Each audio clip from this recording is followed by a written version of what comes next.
Hello student, आज हम discuss करेंगे चैप्टर वाइज जेईई मेंस के प्रीवियस ईयर क्वेश्चंस और कैसे उन्हें डील करना है, एग्जाम में क्या पैटर्न फॉलो करना है, उसके अकॉर्डिंग मैं आप लोग को समझाता रहूंगा, उसे फॉलो करना है। सबसे पहला क्वेश्चन है, लेटेस्ट है, 2022 के क्वेश्चन है।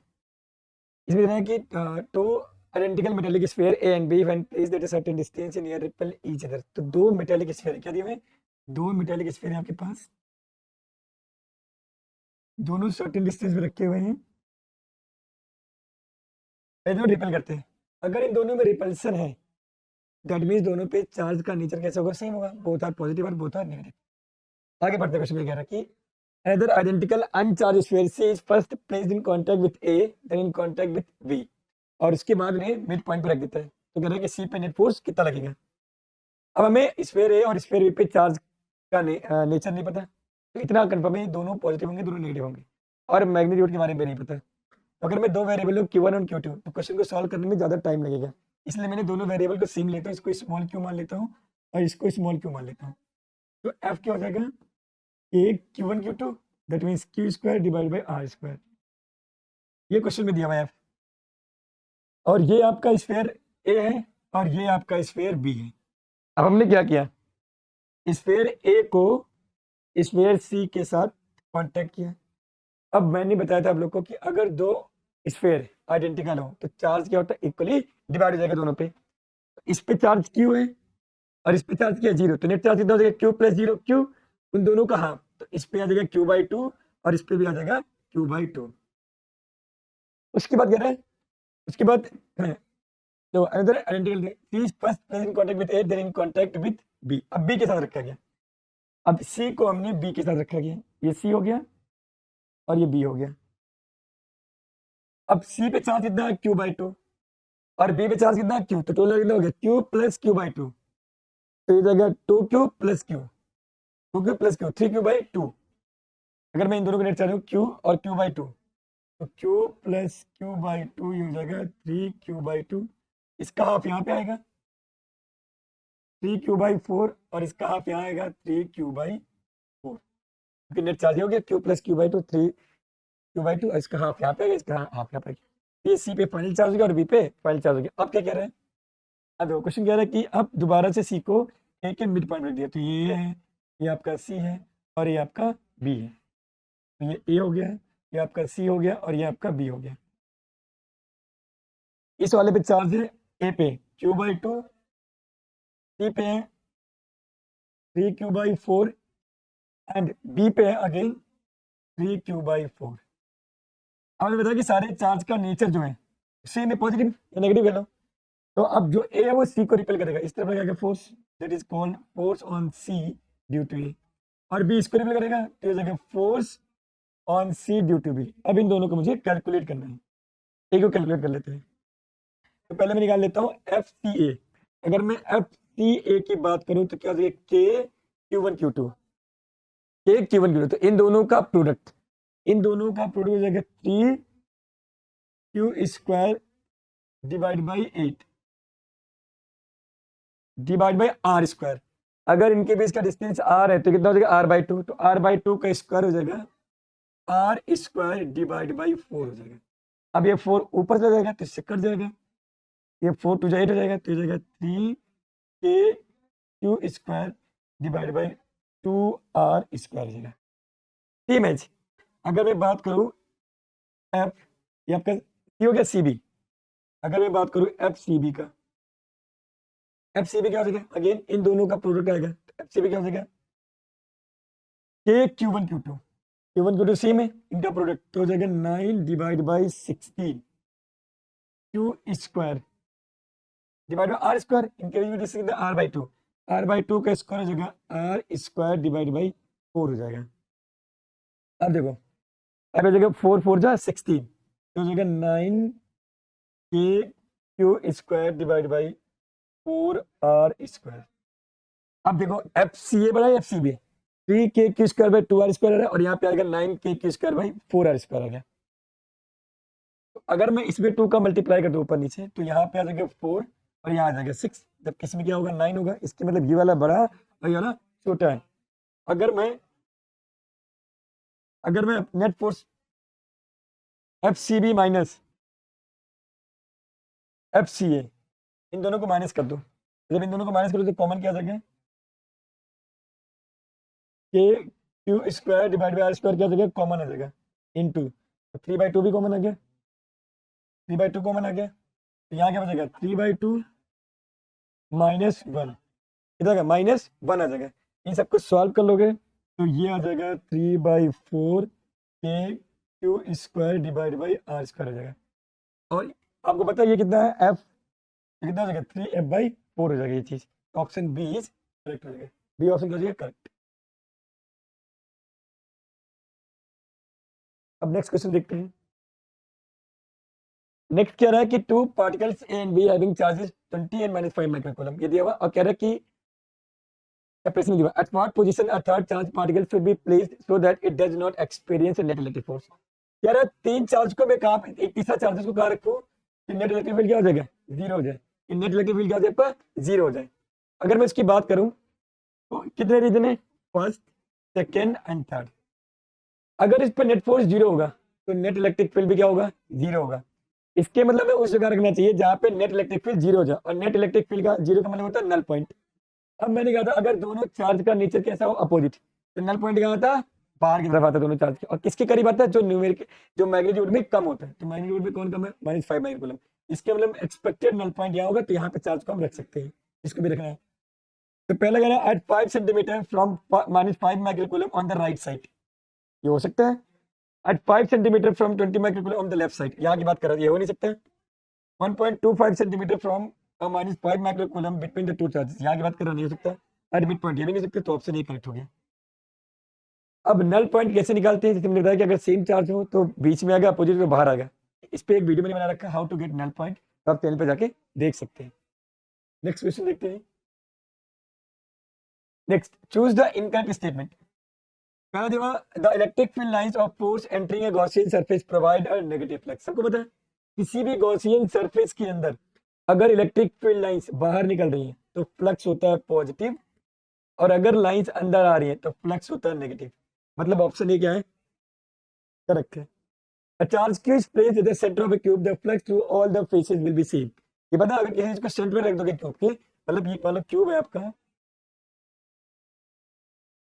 सेंटर में रख दोगे, या ऐसा मतलब कि सेंटर में रख दिया है, जितनी लाइन इससे पास करेंगे उतनी इससे पास करेंगे, उतनी इससे पास करेंगे, उतनी इससे पास करेंगे, तो हर एक फेस से क्या होगा, electric field lines same pass करेंगे। ये भी करेक्ट है। कह रहा है in uniform electric field net flux through a closed Gaussian surface containing no charge is zero. ये भी सही है। अगर कहीं पे यूनिफॉर्म इलेक्ट्रिक फील्ड लाइंस है और आपने गॉसियन सरफेस बना दिया, तो एक सरफेस से जितनी लाइन एंटर करेंगे उतनी लाइन क्या कर जाएंगे, बाहर निकल जाएंगे, तो ओवरऑल नेट फ्लक्स क्या हो जाएगा, जीरो हो जाएगा। तो ये भी सही हो गया। डी, पर electric field is parallel to a Gaussian surface it provide a finite non zero flux. नहीं, अगर लाइन सरफेस के पैरेलल है, अगर सरफेस के पैरेलल है तो थीटा कितना हो जाएगा 90, और फ्लक्स क्या हो जाएगा जीरो। तो डी ऑप्शन क्या है, इनकरेक्ट है। तो आंसर क्या हो गया, ओनली डी।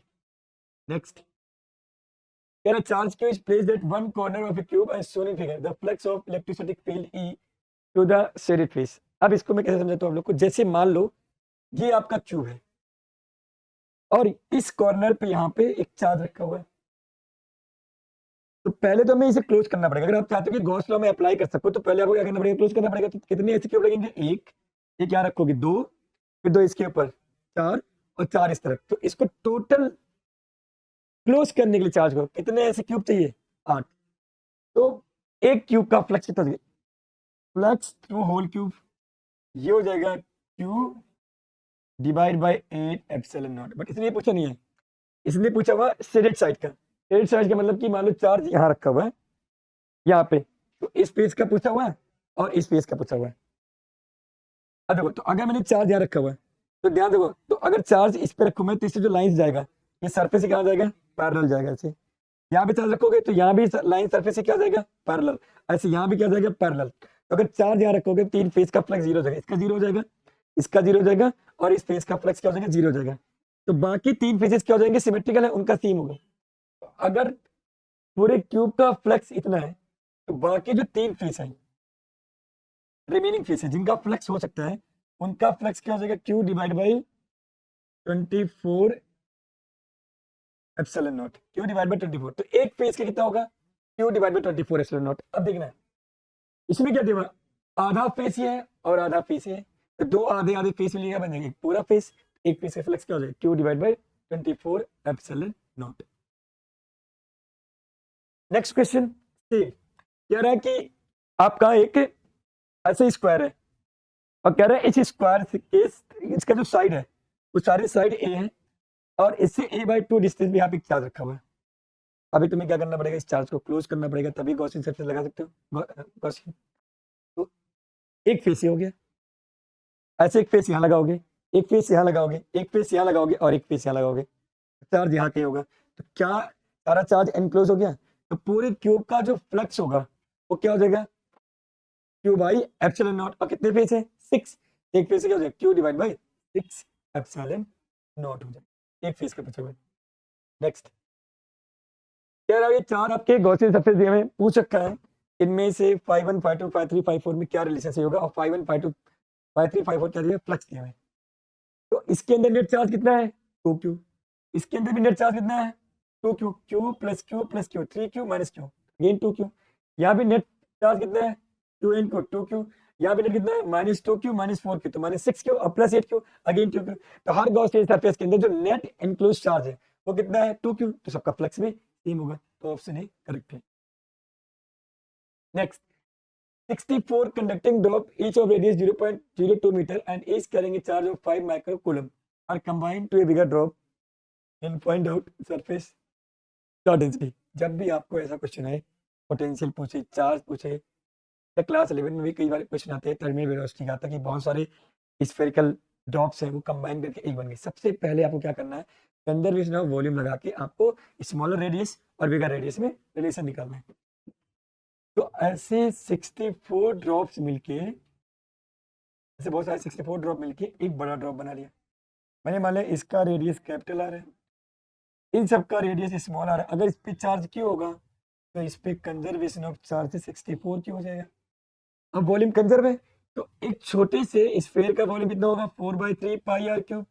ऐसे कितने स्फीयर है 64, ये पूरा का पूरा वॉल्यूम किसमें चला जाएगा बड़े वाले स्फीयर में, ये जगह 4/3 पाई आर क्यूब। इससे ये आपका क्या हो जाएगा कैंसिल आउट हो जाएगा, क्यूब ले लो तो जगह 4r इज इक्वल टू हो जाएगा कैपिटल आर। तो कैपिटल आर क्या हो गया 4 इंटू आर हो गया। अब चार्ज डेंसिटी निकालना, तो पहले वाले के अगर मैं चार्ज डेंसिटी निकालूं स्मॉलर का तो क्या होता है formula total charge divide by surface area 4 pi R square. अगर मैं बड़े वाले का निकालूं तो टोटल चार्ज कितना है 64 cube divide by 4 pi capital R square. और अगर मैं बात करूं तो 64 क्यूब डिवाइड बाई 4 पाई, अगर कैपिटल आर की वैल्यू क्या है 4 into small R, 4 into small R का स्क्वायर कर दो, 4 का स्क्वायर 16 और 16 4 जा 64, तो जगह 4 cube divide by 4 pi R square. इसका मतलब इस वाले का ये कितना है 4 टाइम्स है, तो क्या हो जाएगा 4:1 हो जाएगा। अब नेक्स्ट क्वेश्चन की बात करता हूँ। अगला क्वेश्चन दिया हुआ है कि इन finding the electric field using Gauss law formula, this one is applicable in the formulating electric formula epsilon naught is permittivity of free space। ये दिया हुआ आपका एरिया और Q enclosed दिया हुआ चार्ज, तो क्या रहा किस गॉसियन सरफेस के लिए अप्लाई कर सकते हो, ये क्या रहा किसी भी गॉसियन सरफेस के लिए, ये क्या रहा है वो गॉसियन सरफेस जो इक्विपोटेंशियल हो।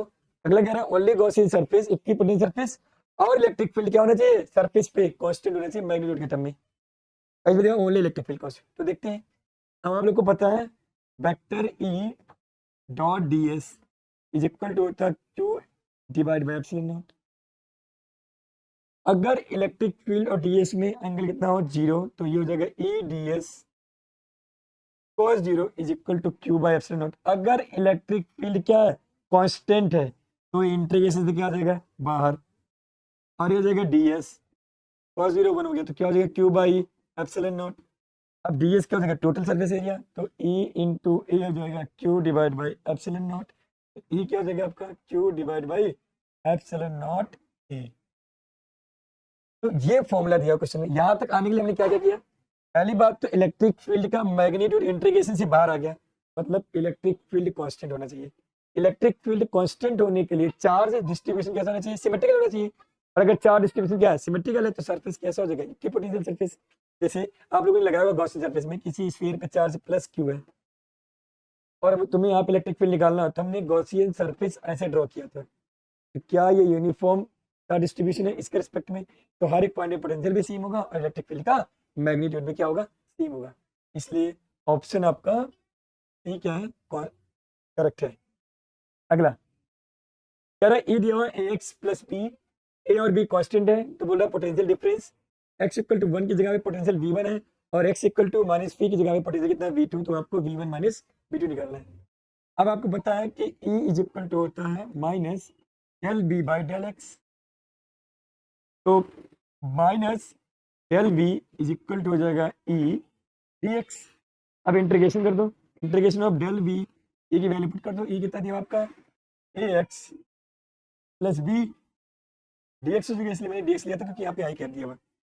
अब कह रहा है कि जब x इक्वल टू 1 है, जब x की वैल्यू कितनी है 1, पोटेंशियल कितना है v1, और जब x की वैल्यू कितनी है -5, तो पोटेंशियल कितना दिया हुआ v2।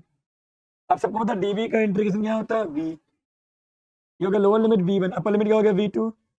फाइनली a का इंटीग्रेशन क्या हो जाएगा a x square by 2, b का हो जाएगा bx, लोअर लिमिट कितना हो गया 1, अपर लिमिट कितना हो गया -5 हो गया। अब देख रहे हैं, अब ये हो जाएगा v2 माइनस v1, तो माइनस कॉमन ले लो, तो ये हो जाएगा v2 माइनस v1।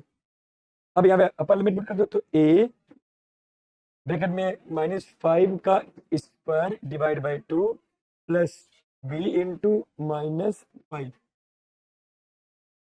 अब लगाएंगे माइनस साइन, अब जब माइनस साइन लगाओगे तो x क्या रखोगे 1, तो ये हो जाएगा a बाई 2, और x क्या रखोगे 1, तो ये हो जाएगा प्लस b हो जाएगा। ये माइनस अंदर भेज दोगे, ये हो जाएगा v1 माइनस v2, ये हो जाएगा 25 डिवाइड बाई 2a, ये हो जाएगा -5b, ये हो जाएगा -a बाई 2, ये हो जाएगा -b, तो v1 माइनस v2 ये हो जाएगा। अब 25 में से एक 1 माइनस हो जाएगा, तो 24 डिवाइड बाई 2, तो हो जाएगा 12a माइनस 6b, हो जाएगा v1 माइनस v2 12a। अब देखो आपको a कितना दिया हुआ है आपके पास 20, और b कितना दिया हुआ आपके पास 10, ये जगह 240 minus 60 is equal to 180 volt. तो ऑप्शन क्या है, सी करेक्ट है। नेक्स्ट देखते हैं। अब आपका यहाँ से शुरू होता है करंट इलेक्ट्रिसिटी। इलेक्ट्रिसिटी के मैंने जैसे भी जो क्वेश्चन थे जितना हो सकता था मैंने करा दिया इंपॉर्टेंट इंपॉर्टेंट, जिससे आपका ओवरऑल टॉपिक कंप्लीट हो जाए। अगला आ गया the drift velocity of electron decreases with increase in temperature of the conductor.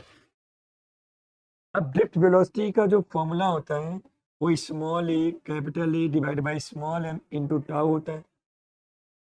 अब सबको पता है कि जब टेम्परेचर बढ़ेगा तो रिलैक्सेशन टाइम, टेम्परेचर आप इंक्रीज करोगे तो रिलैक्सेशन टाइम क्या करेगा, डिक्रीज करेगा, तब ड्रिफ्ट वेलोसिटी क्या हो जाएगा, डिक्रीज हो जाएगा। तो कह रहा कि the drift velocity of electron decrease with increase in temperature, तो ऑप्शन ए तो करेक्ट है। अगला drift velocity is inversely proportional to the area of cross section, ये भी चेक कर लेते हैं। तो आई इज इक्वल क्या हो गया NEAVD, मैंने यही क्यों लगाया, तो इसमें एरिया भी आ गया और ड्रिफ्ट वेलोसिटी भी आ गया, इधर ले आओ।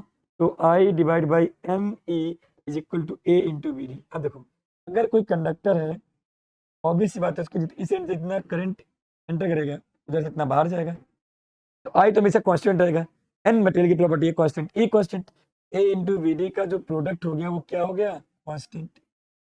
इसका मतलब एक बढ़ेगा तो दूसरा घटेगा, इसका मतलब बी भी आपका क्या इनकरेक्ट इनवर्सली है।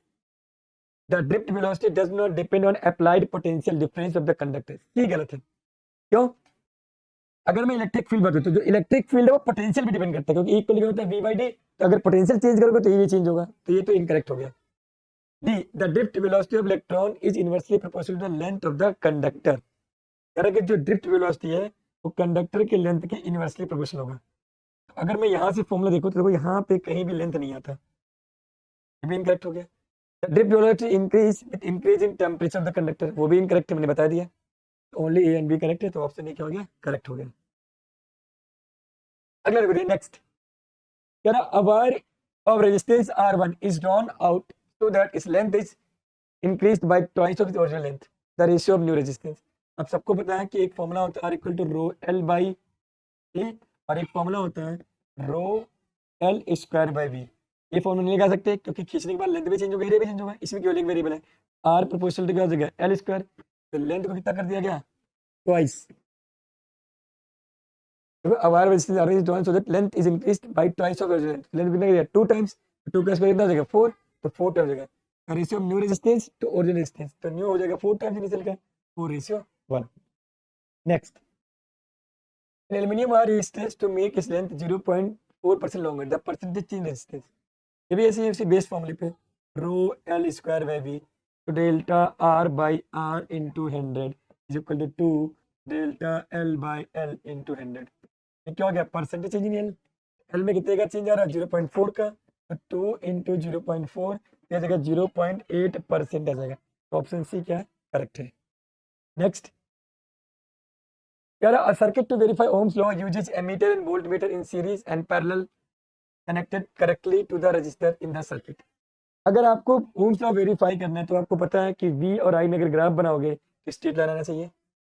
तो हमारे पास सर्किट में मान लो कई रेजिस्टेंस है, एमीटर हमेशा सीरीज में लगाते हैं क्योंकि करंट सीरीज में सेम रहता है, और वोल्ट मीटर हमेशा पैरेलल में लगाते हैं, पोटेंशियल डिफरेंस हमेशा पैरेलल में सेम रहता है। तो वो आंसर सही हो जाएगा जिसमें पोटेंशियल पैरेलल में और मीटर किस में जाएगा सीरीज में जाएगा। तो metre always correct in series and voltmeter parallel. Next, in the given circuit all resistance are of value R ohm is the equivalent resistance between A and B. देखो जब भी आपको बड़ा क्वेश्चन दिखे वो उसका सॉल्यूशन हमेशा उतना आसान होता है, उसमें कोई ट्रिक होगा तो ध्यान से तुरंत सॉल्व करने में लगना है। पहले देखो कि क्वेश्चन कहीं ना कहीं कोई ट्रिक होगा जहाँ से क्वेश्चन को इजीली सॉल्व कर सकते हैं। इसमें देखो ध्यान से, अगर करंट वाला यहाँ से एंटर करेगा, अब यहाँ पे करंट के बाद 3 रास्ते, एक इधर, जबकि इधर कोई रेजिस्टेंस नहीं है, तो करंट हमेशा उस रास्ते को फॉलो करता है जिधर रेजिस्टेंस होता है, इधर मैक्सिमम फ्लो करता है। अगर रेजिस्टेंस ही नहीं है, कंडक्टर है, तो पूरा का पूरा करंट इससे पास करेगा। तो जो भी करंट आएगा यहाँ से पास करेगा, फिर यहाँ आने के बाद रेजिस्टेंस इधर है, इधर कुछ नहीं है, तो यहाँ से आएगा, फिर यहाँ से होता हुआ यहाँ से पास कर जाएगा। इस करंट के रास्ते में केवल 2 रेजिस्टेंस है, ये वाला और ये वाला, और ये दोनों किसमें है सीरीज में, तो आंसर हो गया 2R। अगला 15 volt potential difference is applied, V कितना है 5 वोल्ट, लेंथ कितना दिया हुआ है 0.1 metre, drift velocity of electron दिया हुआ है 2.5 into 10⁻⁻4 metre second inverse. If the electron density, मतलब आपको एन दिया हुआ 8 into 10⁻28 metre power -2, resistivity of the material, आपको क्या निकालना है रेजिस्टिविटी ऑफ द मटेरियल, तो रेजिस्टिविटी निकालना है। तो हमें लगाना चाहिए formula I is equal to NeAVD। Resistivity क्या होता है सर, करंट क्या होगा I होता है V/R is equal to NeAVD। खैर V आपको दिया हुआ, इधर ले R को, तो V इज इक्वल टू जगह NeAVD इंटू R, तो जगह V is equal to NeAVD, R हो जाएगा आपका rho L divide by A। क्या A से कैंसिल आउट हो गया, तो रेजिस्टिविटी रो को मैं लिख सकता हूँ V डिवाइड बाई NeVD, हो गया NeVD और आपका L आ गया। सारे डेटा दिया आपको, V दिया हुआ, L दिया हुआ, VD दिया हुआ, N दिया हुआ, आपको ये पता है। जब इसे पुट करोगे तो हो जाएगा 1.6 इंटू 10⁻⁵ मीटर, तो ऑप्शन बी क्या हो जाएगा करेक्ट हो जाएगा। नेक्स्ट क्वेश्चन, सेम ही क्वेश्चन है, why resistance to make it 0.1% long resistance, तो मल्टीप्लाई हो जाएगा। तो बार बार क्वेश्चन रिपीट हो रहा है, इतना आसान है फिर भी बार बार रिपीट हो रहा है क्वेश्चन, तो जब भी ऐसे क्वेश्चन है तो 2 का मल्टीप्लाई कर दिया करो परसेंटेज चेंज में। Next, find out the value of current through 2 ohm resistance for the given current. क्या रहा है कि इससे कितना करंट पास करेगा। अब बैटरी की प्रॉपर्टी होती है, बैटरी जितना करंट देता है पॉजिटिव टर्मिनल से, नेगेटिव करंट से उतना करंट वापस लेता है। तो अगर इस बैटरी ने कोई भी करंट दिया होगा, मान लो I1 इधर जाएगा, नहीं देखता, और वापस लेना है तो करंट I1 यहीं से वापस आ जाएगा। सेम है, अगर यहाँ से कोई करंट I2 है, I2 इधर आएगा और फिर यहाँ से I2 इसके पास आएगा। क्या यहाँ पे कोई करंट गया नहीं, तो करंट क्या हो जाएगा 0, तो 0 हो गया। आज के इतना ही, बाकी नेक्स्ट यूनिट का वीडियो अगले बार जब भी नया वीडियो आएगा आपको उसका सोल्यूशन मिल जाएगा।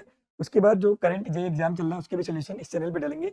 इस चैनल को आप लाइक और सब्सक्राइब कर दो जिससे आगे जो भी कंटेंट आए जे मेंस रिलेटेड वो आपको मिलता रहे। Thank you.